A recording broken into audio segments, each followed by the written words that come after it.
ত্রয়োদশ জাতীয় সংসদ নির্বাচন যত ঘনিয়ে আসছে ততই কিন্তু নারায়ণগঞ্জের 5টি আসনে কিন্তু প্রার্থীরা তারা ভোটারদের দ্বারে ঘুরছেন। নারায়ণগঞ্জের বিভিন্ন জায়গায় পাড়া মহল্লাতে সকাল থেকে রাত্র পর্যন্ত কিন্তু প্রার্থীরা এই প্রচারণায় ব্যস্ত সময় পার করছেন। প্রাচ্যের ডান্ডিক্ষেত নারায়ণগঞ্জ জেলার 5টি উপজেলায় বিভক্ত এবং সংসদীয় আসনের 5টি ত্রয়োদশ জাতীয় সংসদ নির্বাচনের দিন যতই ঘনিয়ে আসছে ততই বাড়ছে নির্বাচনী উত্তাপ। বিদেশ থেকে দেশে রেমিটেন্সের টাকা আসে নিরাপদে, তাই আজই আপনার আপনজনকে বলে রাখুন রেমিটেন্সের টাকা যেন শুধু নগদেই পাঠায়। ভোটারদের আস্থা অর্জনে ভোর থেকে রাত পর্যন্ত গণসংযোগে ব্যস্ত সময় পার করছেন বিভিন্ন রাজনৈতিক দল ও স্বতন্ত্র প্রার্থীরা।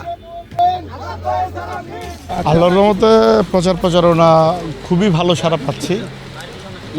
বেসিক্যালি আসলে 2500-এর জনগণ বরাবরই আমার সাথে ছিল।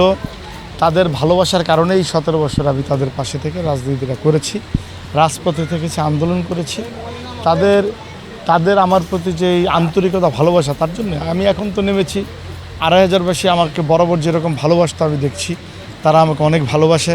তারা আসলে সর্বোচ্চ নিজের বাসার সন্তানের জন্য যেটা করা দরকার তারা ওইরকমভাবে কাজ করছে। আমরা ব্যাপক সাড়া পাচ্ছি। আমরা মনে করছি আমরা 2500-এর যে অবস্থা দেখেছি এখানে ধানের শীষের গণজোয়ার সারা বাংলাদেশের মতো। এবং 2500বাসী জননেতা তারেক রহমানকে ভালোবাসেন, দেশনেত্রী বেগম খালেদা জিয়াকে ভালোবাসেন। 2500-এর নেতাকর্মীরা আমার প্রতি যথেষ্ট আন্তরিকতা, ভালোবাসা আছেন। আমি মনে করি যে অবস্থা ইনশাল্লাহ দেখছি, আল্লাহর রহমতে যদি অবাধ, সুষ্ঠু, নিরপেক্ষ নির্বাচন হয় 2500 আমরা লক্ষাধিক ঊর্ধ্ব ভোটে আমরা জয়যুক্ত হব। এরকম কোনো কিছু নাই, আমরা ভাবছি না। বাট আসলে কনস্পিরেসি তো কত কনস্পিরেসি থাকতে পারে। অনেক কনস্পিরেসির কথা শুনতেছি, অনেক কনস্পিরেসির কথা বিভিন্ন গণমাধ্যমে আসতেছে, অনেক কনস্পিরেসির চোখেও দেখছি, যেগুলো একবারে হালকা খুচরা কনস্পিরেসি কিন্তু করছে। আমি দলটাকে বিশেষ করে মেনশন করতে চাই না, কিন্তু আমি বললাম যেগুলো হচ্ছে।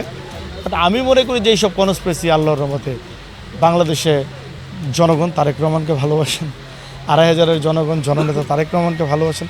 এসব খুচরা কনস্পিরেসিতে কোনো কাজ হবে না ইনশাআল্লাহ। ভোটের মাধ্যমে ব্যাপক বিপ্লব ঘটবে, 2500 এবং বাংলাদেশ জাতীয়তাবাদী দল 2500 বিপুল সংখ্যক ভোটের মাধ্যমে বিজয়ী হয়ে আমরা এই সিটটি জননেতা তারেক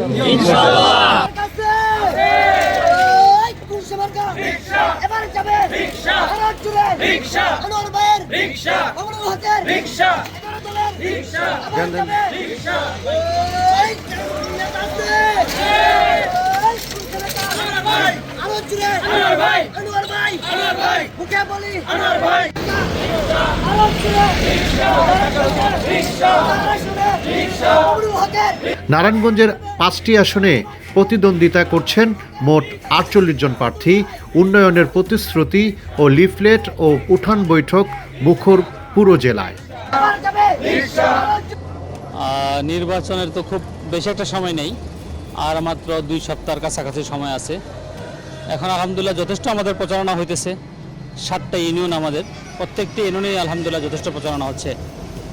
আর জয়ের ব্যাপারে আলহামদুলিল্লাহ আমরা শতভাগ আশাবাদী, এই কারণে যে এক তো হলো পরিবর্তনটা চাচ্ছে, সবাই পরিবর্তনটা চাচ্ছে, ন্যায় ও ইনসাফের জন্য আলহামদুলিল্লাহ সর্বস্তরের মানুষ এবারের এই ভোট যুদ্ধে নামছে আলহামদুলিল্লাহ।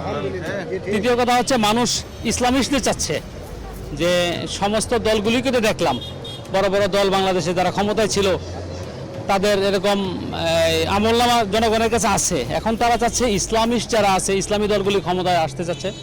যেহেতু আমি বাংলাদেশ খেলাফত মজলিসের 10 দলীয় ঐক্যজোটের আল্লামা মামুনুল হক সাহেবের দলের রিকশা প্রতীকে নির্বাচন করতেছি, আলহামদুলিল্লাহ যথেষ্ট সাড়া পাচ্ছি। আশা করি ইনশাআল্লাহ বিপুল ভোটে জয় হবে ইনশাআল্লাহ।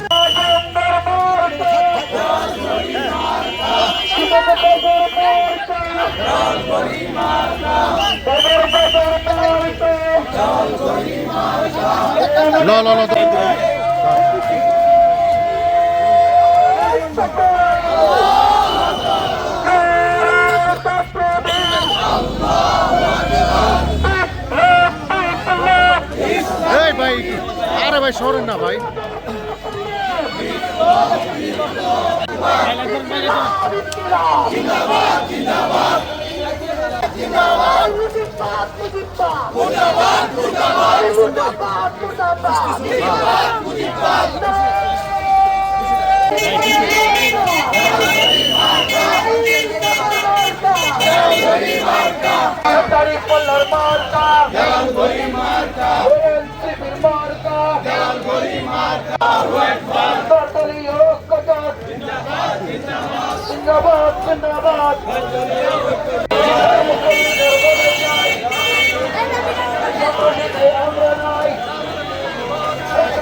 আপনি তো দেখতে পাচ্ছেন যে এত রাতে মানুষের উচ্ছ্বাস দেখতে পাচ্ছেন।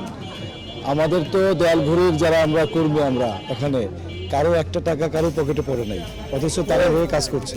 গোটা 5 আসনের প্রতিটা ওয়ার্ডে, প্রতিটা ইউনিয়নে প্রতিদিন রাত্রি দিন আমাদের অবিরাম কাজ চলছে এবং আমরা এই জনগণ দীর্ঘদিন ভোট দিতে পারে নাই, তাদের একটা প্রচণ্ড আবেগ আছে এখানে এবং তারা আমাদের দেয়াল ঘড়ির উপরে তারা আস্থা রাখছে এবং পুরাতন যে রাজনীতি মাদক, চাঁদাবাজ এবং সন্ত্রাসের প্রতিনিধিত্ব করে, সেই রাজনীতিকে নারায়ণগঞ্জের 5 আসনের জনগণ তারা প্রত্যাখ্যান করবে এবং আমরা বিপুল ভোটে ইনশাল্লাহ, it's a matter of time, এটা এই 10 দলীয় জোট ইনশাল্লাহ বিজয়ের জন্য আমরা অপেক্ষা করছি।